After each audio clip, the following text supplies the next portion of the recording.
yang jadi broker, yang jadi barwa, semua ada.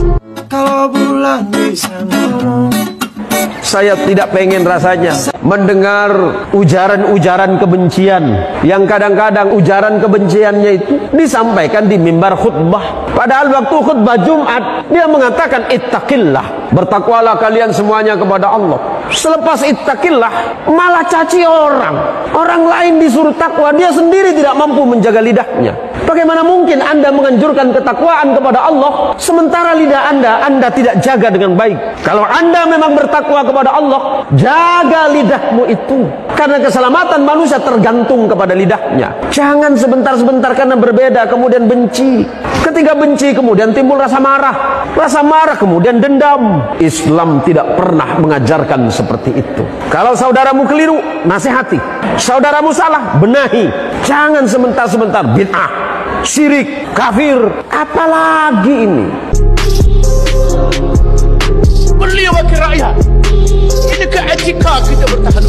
Kita tidak memandang rendah dua wakil rakyat yang sanggup menyeberang, yang jadi broker, yang jadi barwa, semua ada. Timbul masalah, Pak nak laksanakan hukum dulu. Dia tidak setuju. Dia tidak setuju. Tapi tak menegak. Allah dia siap yang menegak. Allah dia siap yang menegak. Allah dia siap yang menegak. Tuan-tuan pi, habaq ke dia, hang masuk api neraka. Menjatuhkan kerajaan yang sedia ada pada hari ini, hukumnya wajib. Oleh sebab itu kalau kita betul-betul ahli sunnah wal jamaah, kena jadi pasal. Itu sebenarnya. Itu sebenarnya. Kena jadi pasal. Balik pangkah Perikatan Nasional. Siapa yang pangkah Barisan Nasional dan Pakatan Harapan, masuk api neraka. Kehendak kepada agama yang menjadi asas kepada negara itu saya rasa satu perkara yang natural ataupun naluri kepada setiap orang yang beragama.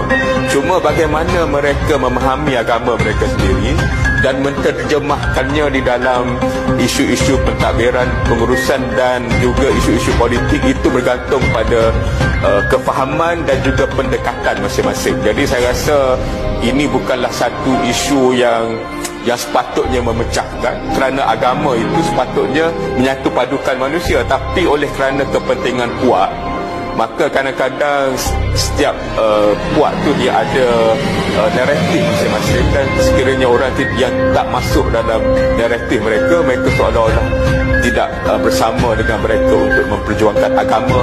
Dalam dilihat daripada perkataan, akhlak dilihat daripada apa yang dia cakap.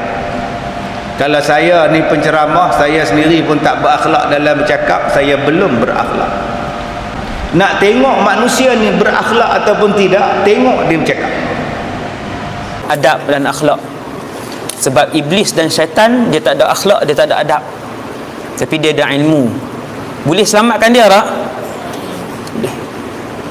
Sebab dalam syurga tak semua orang alim, tapi dalam syurga 100% orang yang ada adab dan akhlak. Dalam syurga tak semua orang alim, bahkan apa dia tahu? Bahkan minoriti saja orang alim dalam syurga. Ya, minoriti saja orang yang alim dalam syurga, tapi kesemua ahli syurga adalah orang yang ada adab. Kesemua ahli syurga adalah orang yang ada akhlak. Ada akhlak, ada adab. Ingat yang tu. Itu penting.